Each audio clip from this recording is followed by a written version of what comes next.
Alright, omulungi atugoberera ku mukutu gwa Credible Media. Salamu alaikum wa rahmatullahi wa barakatuh. Ganja Fadige manya. Tubebaza okulika nti mutambula naffe. Nabwe ekito tubasaba okusubscribinga, okulikinga wamu n'okusharinga content waffe. Kituwa amanyi n'embavu okwongera ate okulika nti tubaweereza. Tujja ne tukuba tochi oba ne tubawa amawulire mu aspect season na naye okusingira ddala kisaawe kya byabukulembeze, kisaawe kya byabufuzi gwanga Uganda, we tujja ne tumulungula nammwe ne mutuwa endowooza zammwe mu comment section. Kikulu nnyo era tukyagala nnyo okulabika nti tutambula ffenna. So naku lwayo tugenda tunula generations ez'enjawulo na biki bye zitegeeza mu byobufuzi oba mu byobukulembeze by'eggwanga Uganda, n'ekirala butya bwe balaba ebintu oba butya bwe balaba ebyobufuzi bya nnyaffe Uganda engeri gye bitambuzibwamu. Bangi nnyo bakiika ensingo, bangi nnyo balaga butali bumativu aba generations ez'enjawulo betugenda okulabika nti tutunuulira. Wakati mu kutunuulira ebyo ekyatuleetedde okutunula wane nnyo kwe kwefumiitiriza kw'ebyo bye tulaba mu ggwanga lya Kenya. Mu ggwanga lya Kenya eyo tulabye abavubuka ab'enjawulo okusingira ddala abagwa mu generation eya Generation Z. Generation Z be bavubuka abaazaalibwa wakati w'omwaka 1997 paka mwaka gwa 1910.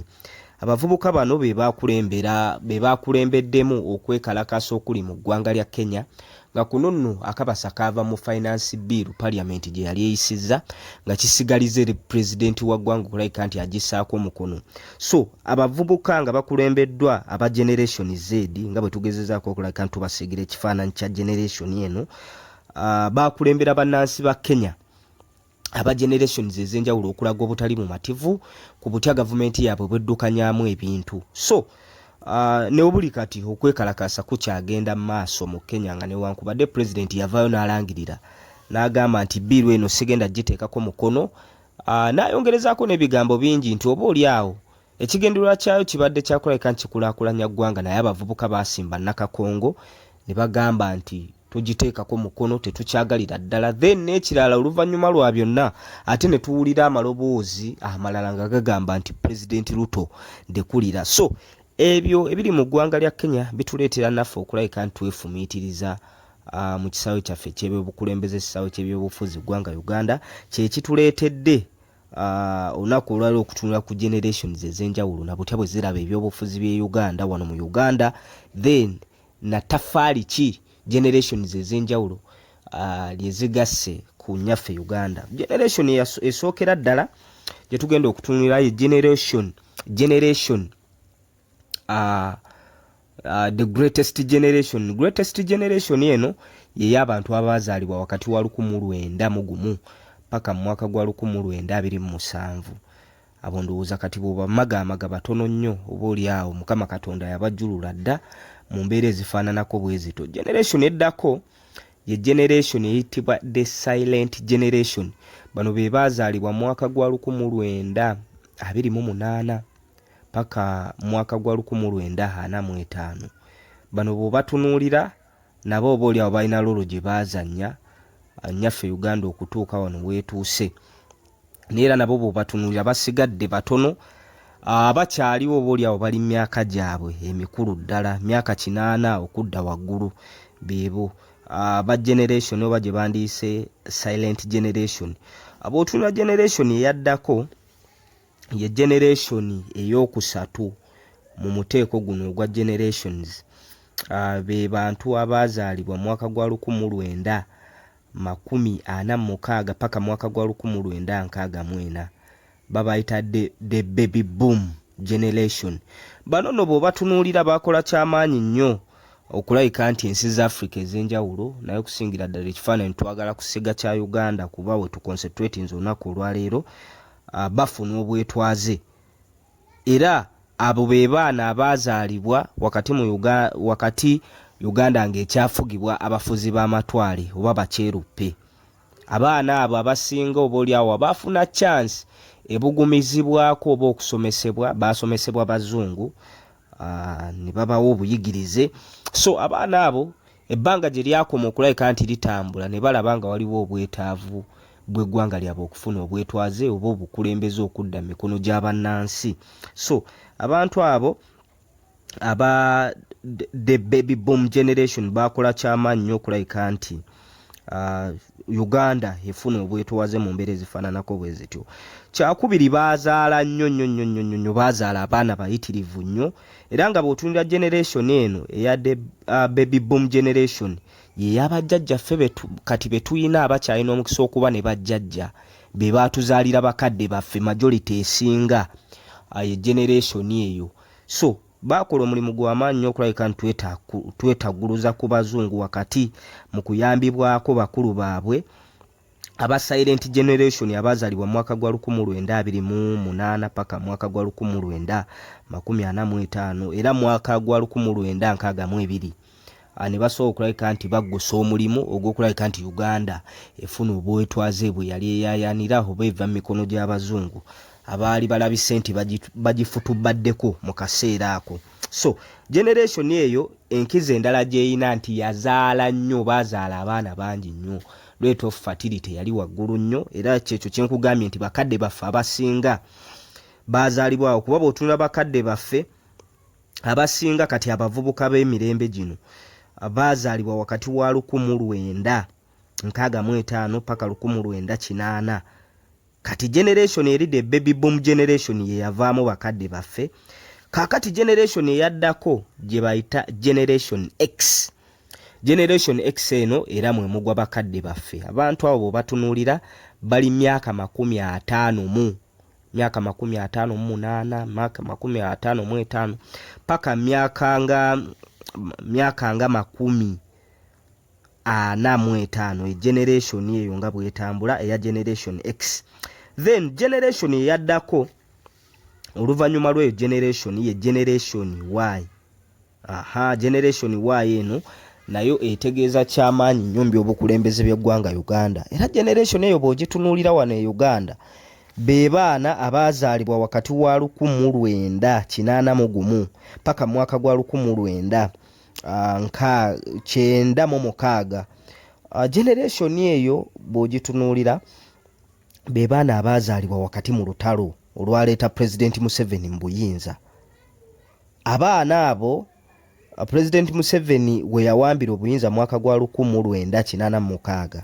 Abamu baali myaka abakulu ddala baali myaka 5, abalala baali myaka 4, myaka 3 bwe watyo gye emyaka gye baalimu. So wakati mu Uganda nti yali tetebenkedde bulungi nnyo, abaana abamu oboolyawo tebaafuna na mukisa gusoma olw'ensonga nti eggwanga lyali mu biseera bya ntalo nga lyetaagisa akaseera kamaanyi nnyo okuddamu okustabilizinga.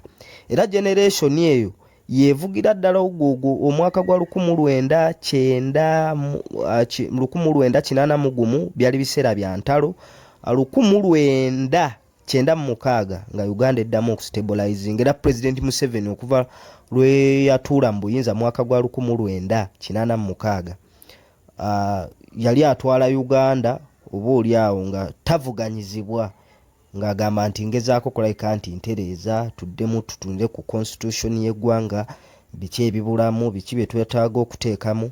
Era constitution y'eggwanga baddamu ne bagezaako okulabika nti bagireforminga mwaka gwa 1995 era ye constitution gye tutambulira kukitegeeza nti ebbanga lyali bbanga lya kutereeza. Eggwanga lyali mu mbeera mbi nnyo mu nsonga z'ebyenfuna.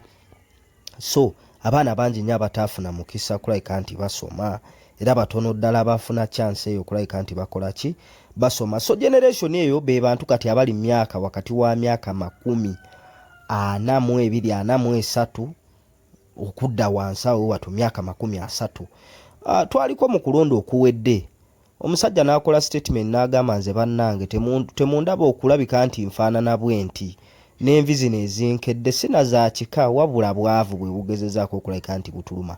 Naye ng'ayogera ebyo yali myaka nga 38 39. So generation eno nayo si mmativu y'ensonga lwaki obalaba nga beenyigidde nnyo mu by'obukulembeze, beenyigidde nnyo mu by'obufuzi gwanga Uganda, balaba nga balyazaamaanyiziddwa wakati mu kuba nti baazaalibwa bantalo bakitaabwe ne bannyaabwe baalwana entalo okulabika nti bafuna Uganda bonna gye baneeyagaliramu. Naye abaana bano bali disappointed. Ebbanga lyonna lye bawangadde ku nsi ery'emyaka 40 balaba nga tewali nkyukakyuka balabira ddala nga tebaganyuddwa ate nga bagenderera myaka. So abantu aba generation Y bagezezaako nnyo okwegatta n'abantu aba generation Z. Era bw'otunula wano e Kampala Uganda nti abantu ba generation Z bano be bantu abazaalibwa mu mwaka gwa 1997 paka 2010. Generation Z eno gye tubadde twogerako e Kenya na wane Uganda era abavubuka bangi obaoli awo abatalina mirimu abasomeseddwa wakati mu kuba nti bakadde baabwe babadde mu mbeera nga yakwetetenkanya, babadde mu mbeera nga yakwewola looni abaana okusoma, mbeera ya kutetenkanya n'obulimu obutonotono ne beekwata ne bafungisa okuweerera abaana baabwe, abaana gye bakomekereza okusoma emirimu baginoonya tebagiraba. So bangi nnyo era abaana ba generation eno nga bwe tujogeddeko generation Z abagenze emitala w'amayanja oba mu kyondo kya Buwarabu okusingira ddala okuba ekyeyo okunoonya emirimu kubanga wano Uganda gibalemye okufuna. So abo nabo balina obutali bumativu bw'amaanyi nnyo era bw'otunula ebyobufuzi oba ebyobukulembeze bya nnyaffe Uganda balabanga nabo balyazaamanyiziddwa nnyo. Y'ensonga lwaki saawa bino balaba nga beeyongera okuyingira mu byobufuzi oba mu byobukulembeze eggwanga Uganda n'okugaa nti obaoliawo gavumenti eriko tebasobosezza kulabika nti bafuna ebyo bateekeddwa kufuna. Bawulira bazadde baabwe nga bakuba emimiro kuba bano abaana nga we tuboogerako be baazaalibwa abantu ba generation X. So wakati mu kuba nti bazadde baabwe bakuba emimiro eri gavumenti eno kuba abo aba generation X mwe mwali ne bakadogo abaana abamu abaalwana mu lutalo lwa 1980 olwaleeta President Museveni mu buyinza.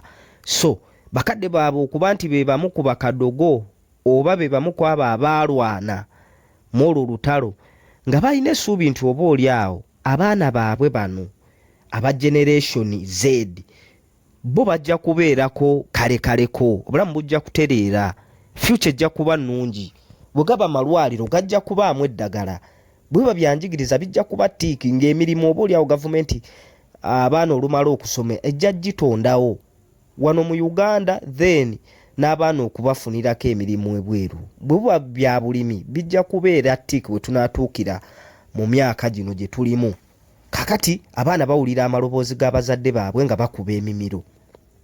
Kyokka ate nabo batunula mu mbeera gye bawangaaliramu nga mu butuufu tewoomya nakabululu. Y'ensonga lwaki abantu bano aba generation zinebbiri, generation Z then ne generation Y be basinze okulabika nti basitula amaloboozi gaabwe, be basinze okulabika nti bavaayo ne bw'okuba kusibwa nsonga za byabufuzi bw'otunira abantu abali mu kkomera generation zinebbiri basibiddwa nnyo be twandiyise ba political prisoners. Nsonga za byabufuzi bangi nnyo abali mu nkomyo mu mbeera ezifaananako bwe zityo. So n'owekitiibwa ssaawa zino akulira oludda oluvuganya gavumenti oba abantu gwe bayita pulezidenti waabwe gwe baalonda mu kalulu akawedde aka 2021 owekitiibwa Robert Kyagulanyi Ssentamu Bobi Wine pulezidenti ono naye wa generation Y. Ngera bwe tubadde tugezaako okulabika nti tukusiigira ekifaananyi kiri zino generation zebbiri zitambula zombi ziwuliziganya bina bye zeefaanaanyiriza kuba age difference si nnene nnyo. So owekitiibwa Robert Kyagulanyi Ssentamu naye agwamu eyo generation Y kuba yazaalibwa mu mwaka gwa 1982 gy'emyaka 42 kati gy'ayina. So bw'otunuulira empuliziganya eriwo wakati w'aba generation Y ne generation Z ogirabira ddala nga y'amaanyi. Bonna oba oli awo ssaawa zino bali mu kutakabana okulabika nti bakyusa ebyobukulembeze oba ebyobufuzi bya ggwanga Uganda. Bafuna omukulembeze bo gwe balaba nti ajja batwala mu maaso, gwe balaba nti oba oli awo balina ebintu bye bagatta bingi nnyo kuba bw'otulwa generation zinebbiri abantu baazo bali in touch kuba bano baba bali kizibu nnyo omuntu wa generation baba kyakubiri baba bataata baba bamaama kubeera bw'otunulira abantu abazaalibwa mu generation Y balinamuko ku baana naye bakyali myaka mitoototo be bagwa mu generation Alpha.